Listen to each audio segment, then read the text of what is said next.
High, সবাই কেমন আছেন? সবাইকে ওয়েলকাম জানিয়ে আজকে ভিডিও শুরু করতে যাচ্ছি। আপনারা ফুল ডাটা এন্ট্রি সেটা ফাইবার বা আপওয়ার্কে করতে পারবেন এবং এটা এমনভাবে শেখাবো যেটা আপনি আপনার মাথায় সারা জীবন ধরে রাখতে পারবেন। তা এটা আপনি কোথায় কোথায় পড়তে পারবেন প্রথমে আমরা বলে নিই। এটা হলো ফাইবার এবং আপওয়ার্কে করতে পারবেন, ঠিক আছে? যেহেতু ফাইবার আমরা দেখাই একটু, এটা হলো ফাইবার। যেহেতু আমাদের মোটামুটি ভিডিওগুলো সিরিজ তৈরি করতে যাচ্ছি ফাইবার এরপর তারপরে আপনাদের যেটা হচ্ছে সেটা হলো আপওয়ার্ক এবং freelancer.com, এই তিনটা ওয়েবসাইটের মাধ্যমে কিন্তু আপনারা করতে পারবেন ফাইবার। আচ্ছা, আপওয়ার্ক আসতেছে, আপওয়ার্ক এবং ফ্রিল্যান্সার। যাদের মানে মনোযোগ সহকারে আপনারা ভিডিওগুলো দেখতে থাকুন, এখান থেকে বেটার কিছু পাবেন অ্যাকচুয়ালি। না হলেও আপনি যদি কাজ নাও যদি করতে চান, আপনি স্কিলটা ডেভেলপ হবে, যেটাতে আপনি পরবর্তীতে যে কোনো মুহূর্তে আপনি কাজ করতে চাইলে আপনি কাজ করতে পারবেন। আচ্ছা, এটা আসতেছে না। তা এই তিনটা ওয়েবসাইট, একটা হলো আপওয়ার্ক, ফাইবার এবং freelancer.com, এই তিনটাতেই প্রচুর পরিমাণে ডাটা এন্ট্রিগুলো থাকে, আপনি এখান থেকে করতে পারবেন। তো এগুলো কেটেই এগুলো নিয়ে কথা হবে, বক বক করবো পরে। আর company information and data entry, আমরা এটা দিয়ে শুরু করতে যাচ্ছি। এখন কোম্পানি ইনফরমেশনটা হলো এমন, আচ্ছা আমরা এগুলো একটু সাইডে রাখি। ধরুন কোনো একটা কোম্পানি আপনাকে একটা কিছু দিয়েছে, একটা ফর্ম দিয়েছে, সেই ফর্ম থেকে ডাটাগুলো এন্ট্রি করতে হবে। সেই ফর্মগুলো অ্যাকচুয়ালি হাতে এন্ট্রি করা, কিন্তু আমরা কীভাবে সেগুলো ডাটা এন্ট্রি করবো বাইরের জন্য। তা আমরা প্রথমে এক্সেল শিট নিতে পারি। এক্সেল শিট আমরা এখান থেকে মাইক্রোসফট এক্সেল শিট নেওয়ার পরে এখানে প্রথমে আমরা যেটা করব সেটা রিনেমটা পরিবর্তন করব। তা আমরা এটাকে ডাটা এন্ট্রি লিখে রিনেমটা চেঞ্জ করে দেব। আচ্ছা, এখন আমরা এটাকে ওপেন করছি। ওপেন করার পরে কোনো একটা ফর্ম, এই ফর্ম থেকে আমরা এন্ট্রি করব। ধরুন রবি কোম্পানি। তা রবি যদি কোম্পানি আমরা যদি ডাটা এন্ট্রিগুলো করি, তাহলে আমরা প্রথমে এখানে ধরুন লিখে দিলাম রবি। ফর্মটাকে তৈরি করা দেখায় আপনাদের। ধরেন রবি, দেখি আমরা জাস্ট যদি রবি লিখে সার্চ করি, রবি যে মোবাইল কোম্পানি আছে সেটা আমাদের কাজ দিয়েছে। তার যে ইনফরমেশনগুলো, মানে মোবাইলে যে সিম কার্ডগুলো বিক্রি করার পরে তার যে তথ্যগুলো, সেই তথ্যগুলো ধরেন ডাটা এন্ট্রি করবে। তার জন্য আমরা কি করতে পারি, তাই তো? আচ্ছা, আমরা এখানে পেস্ট করে দিলাম। দেওয়ার পরে এটাকে আমরা করার পরে আমরা এটাকে যেটা করতে পারি, আচ্ছা এখান থেকে আমরা যেটা করব সেটা হলো এটাকে একটু বোল্ড করে নিই, বোল্ড, এবং এটাকে একটু বাড়ায় দিই।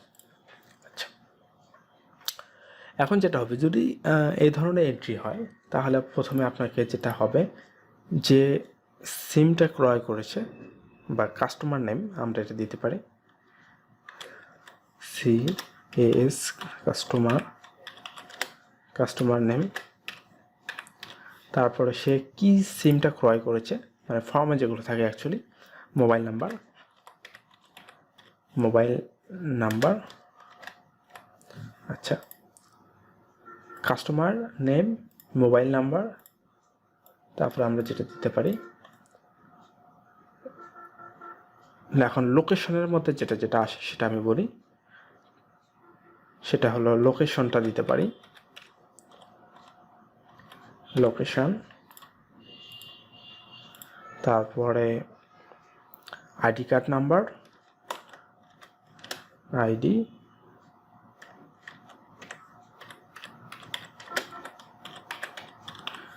Card number.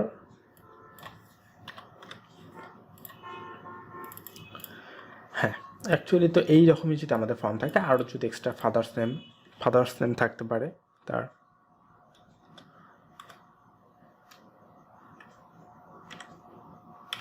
TAC father's name. আচ্ছা, আচ্ছা, এটা আমরা কেটে দিই। ফাদার্স নেম অ্যাকচুয়ালি তো এগুলোই থাকে, তাই না? তা কাস্টমার নেম, ধরুন কাস্টমার নেম আমার নাম দিয়ে দিচ্ছি। ধরুন আমি একটি সিম ক্রয় করেছি, সেটা আমি দেখে দেখে এন্ট্রি করব। আপনাকে ধরেন এইরকম রবি যদি কোম্পানির যদি আপনি করতে চান, বা ধরেন এইরকম একটা কাজ দিয়ে দিল, বা অন্য কোনো আদার্স কোনো কোম্পানি হতে পারে,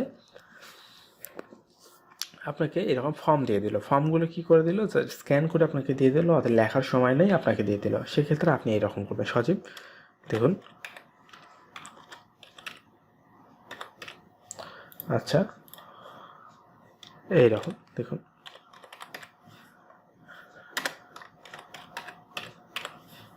তারপরে আপনারা জাস্ট এরকম এন্ট্রি করবেন। এখন মোবাইল নাম্বার ধরুন রবি। আচ্ছা, এইটা একটা নাম্বার হতে পারে, তারপরে এইটা একটা নাম্বার হতে পারে রবির, ঠিক আছে, ঠিক না? আচ্ছা, এটা একটা নাম্বার হতে পারে, তারপরে এইরকম নাম্বারগুলো এন্ট্রি করে দিতে হবে। কিন্তু আমরা এইটাই জানি না বায়ারের জন্য কীভাবে এইটা নিয়ে এসে এই সাইডে নিয়ে আসবেন, বা এটা মিডলে রাখবেন, তাহলে দেখতে ওগুলো সুন্দর লাগবে। এখান থেকে মিডলে রাখবেন। আর নাম, কাস্টমার, এই নেমটা কিন্তু এরকম করা যাবে না। তারপর লোকেশন, ধরুন লোকেশন ঢাকা, তারপরে যার যেটা সেটা দিয়ে দিলেন। এরকম একটা লোকেশনগুলো দিয়ে দিলেন। তবে এখানে আপনাকে যেটা করতে হবে, কাস্টমার নেম এটা একটা কালার দিয়ে দেবেন, মোবাইল নাম্বার এটা একটা কালার দিয়ে দেবেন। মানে এটা চাইলে এখান থেকে আপনি অন্য কোনো কালার ইউজ করতে পারেন। লোকেশন এখানে দিতে পারেন। কাস্টমার না, হ্যাঁ, আইডি কার্ড নাম্বার ধরেন এইটা, ওকে, আইডি কার্ড নাম্বার। এখন দেখুন, আইডি কার্ড নাম্বার যদি যখন বড় হয়ে যাচ্ছে, তখন +15 এরকম আসছে, তখন আপনি এটা কী করবেন, এটা বড় করে দেবেন। আচ্ছা, দেখুন, আচ্ছা এইরকম ধরুন, এটা আইডি কার্ড নাম্বার এবং ফাদার্স নাম, এক্সট্রা অনেক কিছু হতে পারে, তাই তো? তো এগুলো আমরা খুব ভালোভাবে দিয়ে দেবো। আর এই এন্ট্রিটা অনলাইনে প্রচুর পরিমাণে থাকে, এটা ডাটা এন্ট্রি। কিন্তু আমরা কিভাবে অ্যাকচুয়ালি একটা ওয়ার্ক ফাইল রেডি করে আমরা এটাকে দিতে পারি, কিন্তু আমরা এই জিনিসটা জানি না। আর এখানে দেখতে পাচ্ছেন, এখানে কেমন জানি হয়ে গেছে না, রবি এক্সট্রা লিমিটেড। এটা আপনি যেটা করবেন, এখান থেকে মার্জ অ্যান্ড সেন্টার, এটা ক্লিক করে দেবেন। এইটা জাস্ট মার্জ অ্যান্ড সেন্টার। এখন দেখুন, আমরা কি কোম্পানির ডাটা এন্ট্রি করছি, আমরা হলো রবি কোম্পানি, সেটা ডাটা এন্ট্রি করছি। এটা সিম কার্ড বেস। এখানে একটা একটা করে আপনাকে ডাটাগুলো এন্ট্রি করতে হবে টাইপ করে করে। তা এই ধরনের কাজ অনেক পাওয়া যায়, এবং আপনি যদি কাজ করতে চান তাহলে আপনি করতে পারেন। এখন প্রশ্ন হলো, এইটা দুইভাবে করা যায়। আমরা যেটা করছি সেটা হলো অফলাইন, ধরতে গেলে অফলাইনে করছি।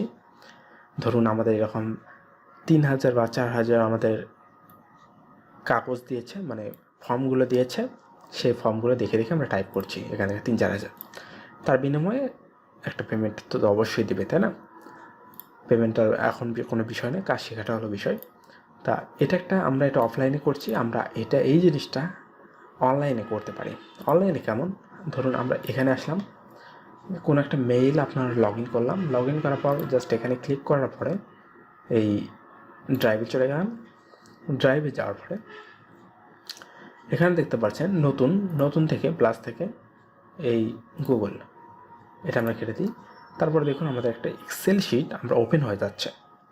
আর এই এক্সেল শিটের মাধ্যমে আমরা কিন্তু এই জিনিসটা করতে পারি। দেখুন, আমরা এই জিনিসটা যদি এখন এক্সেল শিটের মধ্যে নিয়ে যেয়ে বসাই, তাহলে কেমন হয়। আর আমি এখান থেকে যেটা বলেছিলাম, রিনেমটা পরিবর্তন চাইলে আপনি অনলাইনেও করতে পারবেন। সেটা কীভাবে আমি আপনাকে দেখিয়ে দিচ্ছি। আমার ইন্টারনেটটা একটু ফাস্ট হয়ে যাক, দেখিয়ে দিচ্ছি। আচ্ছা, এটা লোড নিচ্ছে মেবি। আর একটা কথা, আমার ভিডিওগুলো কেমন ছিল, আগের ভিডিও হয়তো অনেকে দেখেছেন, ইনফরমেশনমূলক কি না। আমি আসলে অ্যাকচুয়ালি অন্য কোনো বাজে কথা বলে সময় নষ্ট করতে চাই না। আমি চাই আপনারা ভালো কিছু শিখুন। আপনার 10টা মিনিট যে সময় দিয়ে শিখবেন, সেটা যেন আপনাদের জন্য ভালো কিছু নিয়ে আসে। আচ্ছা, এটা নেটটা আসুক। এবং এই যে আপনার অনলাইনে যে এক্সেল শিটটা, এটা কিন্তু আমরা রবি কোম্পানির যে মেইল তাদের সাথে শেয়ার করে আমরা দিতে পারি। শেয়ার করলে আমরা কী করবো, একটা করে এন্ট্রি করছি কি না সেটা রবি কোম্পানির কোনো একজন তো নিয়ন্ত্রণে অবশ্যই থাকবে, তাই না? সে ধরুন উনি আমাদের বায়ার, সে বায়ারটা আমরা দেখতে পারবে আমরা আসলে সবসময় এন্ট্রি কাজ করছি কি না। দেখুন, এটা কপি করে আমরা যদি এখানে বসিয়ে দিই, সেম।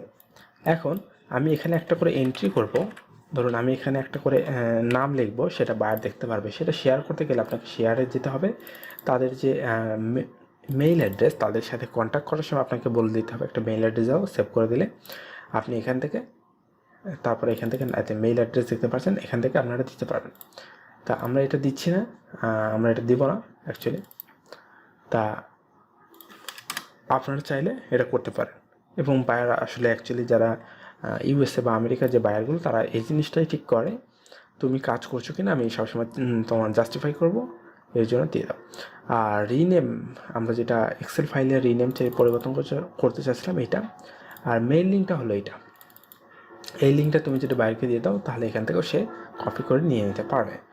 তাহলে অনলাইন, অফলাইন এবং বায়ারের সাথে কীভাবে কমিউনিকেশন, কীভাবে ফাইল রেডি করা, কীভাবে ডাটা এন্ট্রিগুলো হয়, আমি কিন্তু একটা ভিডিওর মধ্যে সবগুলো তোমাদেরকে বোঝানোর চেষ্টা করছি, আপনাদেরকে বোঝানোর চেষ্টা করছি। সো আশা করি ভিডিওটি ভালো লাগবে। ভিডিও থেকে যদি 1% শিখতে পারেন, তাহলে অবশ্যই আমাদের চ্যানেলটিকে সাবস্ক্রাইব করে আমাদের পাশে থাকবেন। ধন্যবাদ সবাইকে।